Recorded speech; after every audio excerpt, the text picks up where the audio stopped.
In this video, we will be talking about content of Marpol documents. For your information, this Marpol documents is very vital for the commercial operation because it plays an important role for the jurisdiction purposes. In case of any claim arise regarding the cargo, on the display you can see an attachment of Marpol document.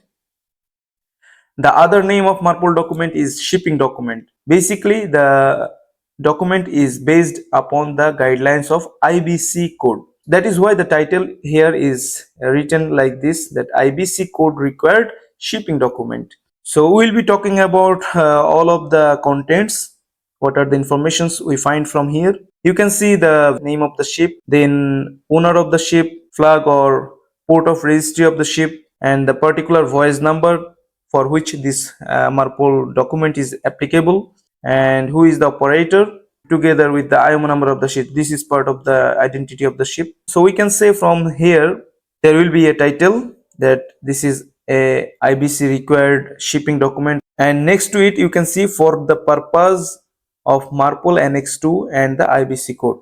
So this is further mentioned that this is for Annex II and in line with the IBC code, or you can say as required by the IBC code. As we have seen some of the informations from the top, so we can say very first thing we can note down from this shipping document that we will find, whatever we will find, we will note down here. Identity of vessel, we can say number 2, voyage number of the ship, name of the owner, name of operator. Then we will see what is next. This part we can see all about cargo details. Regarding cargo, what are the informations are there. Very first one, we can see parcel number. For example, if we choose number 1 parcel, that is parcel number 1. Next one, number B, cargo name. Cargo name we can see as per BL, that is bill of lading. The cargo name as per BL is crude sunflower oil in bulk. Next to it, product name as per IBC code, that is the name you can use for the purpose of cargo record book, that is IBC name, which is sunflower oil here. In bracket the category is mentioned, that is category Y. The next one is tanks, where the cargo is loaded. This cargo is loaded into port and slope starboard cargo oil tank. Then next one, date loaded, that means the usually it is the completion date of loading. Loading port is Nicosia, Argentina. Then next one, unloading port. Unloading port is India and Bangladesh. Basically the port name is not mentioned exactly, not yet decided that time when the document is produced. That is why the country name is mentioned like this way. Then next one is melting point of the cargo, which is very important for a chief officer. He should be concerned about the melting point and the viscosity and the temperature. These three I should say for chief officer is very important. Next, viscosity at 20 degrees Celsius, that is 61.5 MPas.